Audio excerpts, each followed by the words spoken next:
The argument started like they always do, over something stupid. It was a Saturday morning, and I just needed to go to the hardware store. I'm in the middle of building some shelves for my office, and I needed different screws. The keys to our only car, a nice SUV, were on the tray by the door where my wife, Amelia, likes them kept. I grabbed them, yelled that I'd be back in an hour, and was about to leave. "And where do you think you're going?" Her voice came from the top of the stairs, sharp and bossy. She was standing up there with her arms crossed, looking down at me. Not like a wife, but like a principal about to give a kid detention. "To the hardware store," I said, trying to keep my voice even. "I need screws for the shelves." She walked down the stairs slowly, just staring at the keys in my hand. "Did you ask me if you could take the car?" I just looked at her for a second. The question was so ridiculous. I'm a 42-year-old man. I'm a partner at an architectural firm. I don't need to ask permission to go buy screws. "It's our car, Amelia," I said. I could already feel myself getting annoyed. "It's my car," she said back with this little smirk.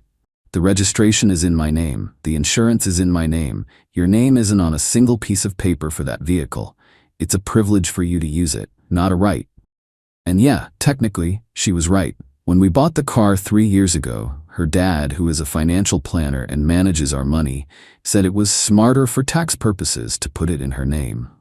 Like an idiot, I went along with it to avoid a fight.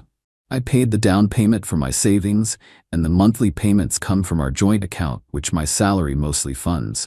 But on paper, it was hers. And now she was using that paper like a weapon. "I need to go to the store," I said again, my voice getting harder. She just held out her hand. "The keys, Michael." I didn't move. We just stood there staring at each other. This wasn't about the car, and we both knew it. It was about control. It had always been about control. Her controlling the money, our social life, even what temperature the house was set at. This was just her being more obvious about it than usual. Finally, her voice got louder, and she snapped, "No car keys until you learn to ask for permission. I am not having this argument every single weekend." I looked at her hand, then at the keys, then at her face. Her expression was just cold. And that was it. Something in my head just settled.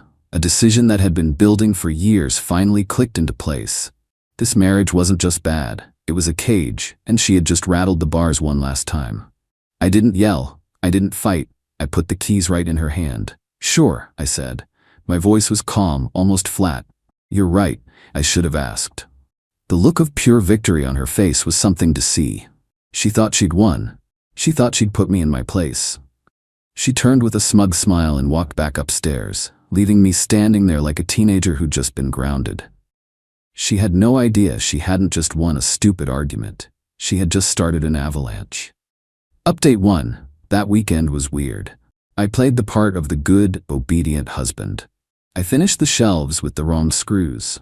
I spent the rest of the time reading in my office. Anytime Amelia wanted to go out, I'd politely ask if I could come with her. To the grocery store, to her parents for brunch. She was loving it, acting all high and mighty now that she'd won, granting me the privilege of riding shotgun in the car I paid for. But while I was acting defeated, my mind was working overtime. Look, I'm an architect. My whole job is about finding weak spots in a structure before it collapses. And our marriage was a condemned building. I was about to start planning the demolition. On Monday morning, she drove me to work. This was a new thing she started, and it felt just as humiliating as you'd think. "I'll pick you up at 5:30, she said, like my mom dropping me off at school. The second I walked into my office, I started making moves. First thing on the list, get independent. At lunch, I walked over to a car dealership near my office. I didn't want another SUV. I wanted something for myself. I test drove a sports sedan I'd wanted for years. One Amelia always said was impractical. I leased it right there on the spot, using money from my personal savings. The dealership said they could deliver it to my office garage by the end of the day. Second on the list, cut off the money supply. After the dealership, I went to a completely different bank. I opened a new checking account, a new savings account, and an investment account, all just in my name. Back at the office, I got on my company's HR portal and had my entire paycheck rerouted to my new accounts. That was the end of my money going into the joint accounts Amelia and her dad controlled. Third, and most important, figure out the damage. For years, I'd let Amelia's dad, Richard, manage our finances. He's a partner at a small wealth management firm and had convinced me he could get us better returns. I had even given him power of attorney over my investment portfolio, which I had for 10 years before I even met Amelia. It was a stupid mistake based on trust, and I was about to find out just how stupid. I spent the rest of the afternoon on the phone with my lawyer, Ben. He's a shark who specializes in messy, high-asset divorces. I told him everything. Ben was blunt. He said I had to revoke Richard's power of attorney immediately and get an independent audit of everything he'd ever managed. He warned me it was going to get ugly. That evening, I was waiting on the curb when Amelia pulled up. She had that smug look on her face. "Ready to go home?" she asked. "Actually," I said, "I think I'll drive myself." Right on cue, a flatbed truck from the dealership pulled into the driveway. On the back was my new car, a black sedan looking mean and ready to go. The driver hopped out and handed me the keys. Amelia just stared, her mouth hanging open as they unloaded my car. The look on her face was something else. It wasn't just shock or anger. I saw fear in her eyes for the first time in a long time. It was the fear of a queen who just watched a pawn get to the other side of the board. "What is that?" she finally managed to say. "That," I said, holding up my new keys, "is my car, so I don't have to ask for permission anymore." I got in, and the smell of new leather was incredible. I looked over at her, still sitting in her SUV, looking completely stunned. I gave her a little wave and drove off, leaving her in my rearview mirror. The first bomb had gone off. Update 2. The drive home was amazing. I just listened to the engine. It was a hell of a lot better than the tense silence I'd gotten used to at home. When I pulled into the driveway, she was already there, having broken who knows how many laws to beat me home. She was standing on the porch, arms crossed, looking furious. "We need to talk," she said, her voice low. "Okay," I said and walked right past her into the house. She came in after me, slamming the door.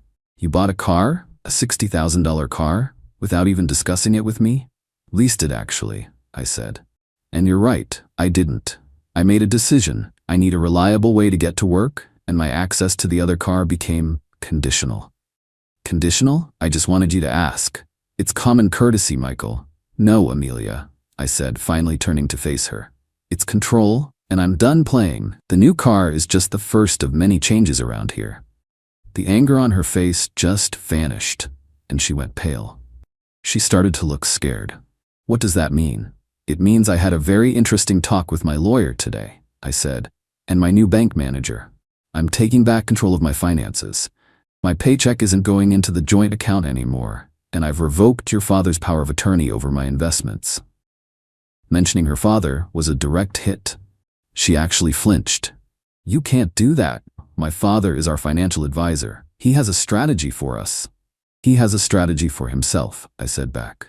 "One that seems to involve a lot of risky investments with my money and not a lot of transparency. I've requested a full audit of every account he manages. I'm very interested to see what turns up." She just stood there, totally silent. She'd lost control of the car, and now she was losing control of the money. Her whole power structure was falling apart in just a few hours. The next few days were a cold war inside our house. She wouldn't speak to me, just slammed doors and had loud, angry phone calls with her mother. I didn't care. I was busy.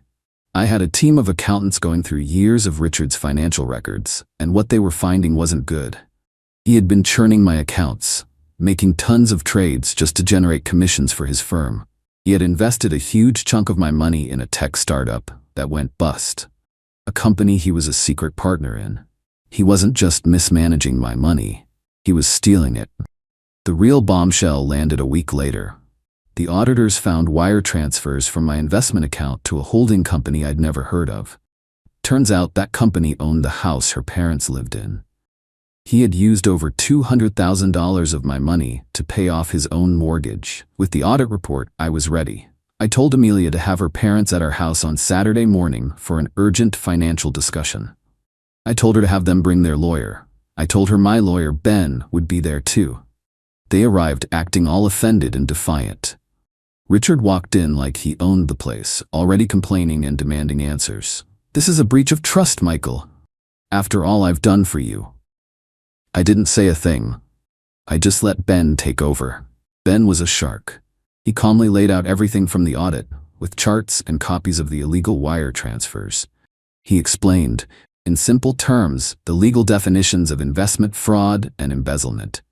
As Ben talked, Richard's face went from red to a pasty white. The tough guy act disappeared and he just started sweating. Amelia's mom looked like she was going to be sick. Amelia just stared at the table in horror. When Ben was done, he slid a document across the table, a separation agreement. "Here's the deal," Ben said.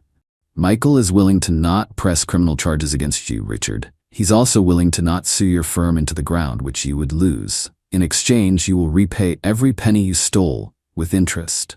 And Amelia," he said, turning to her, "will sign this agreement. She waives all rights to alimony and any claim on Michael's assets. Her name comes off the deed to this house. She leaves with her personal belongings and nothing else." Their lawyer, who was clearly out of his league, started to argue about marital assets. Ben just smiled. "Are you sure you want to do that? My next call is to the DA. Your client is looking at 10 years in federal prison. His daughter could be an accessory. Your choice." Final update. The negotiation was over before it started. Faced with prison, they folded. Richard, it turned out, had just enough money stashed away to pay me back. He had to sell off some properties and liquidate his own portfolio, but the full amount was wired to my account within a week. Amelia signed the papers. She had no other option. The day she moved out was quiet. She packed her stuff without a word, her face just a mask of bitter anger. She didn't cry or yell. I think she was just exhausted. The game of control she and her father had been playing for years had finally trapped them. The last I heard, her parents had to sell their big house and move into a small condo. With my money gone and Richard's reputation shot, their fancy lifestyle was over. His firm is being investigated, and he'll probably lose his license. Amelia is living with them. She had to get a real job as a sales associate in a department store. She's living a life she never wanted, without the financial safety net she always took for granted. A few months ago, I was driving home late from the office in my new car. I pulled up to a red light and glanced over. It was her old SUV. She was in the driver's seat. Our eyes met for a second. She didn't look angry. She just looked empty. The light turned green, but she didn't move. I just drove away, leaving her sitting there in the car she fought so hard to control, a car that now represented everything she had lost.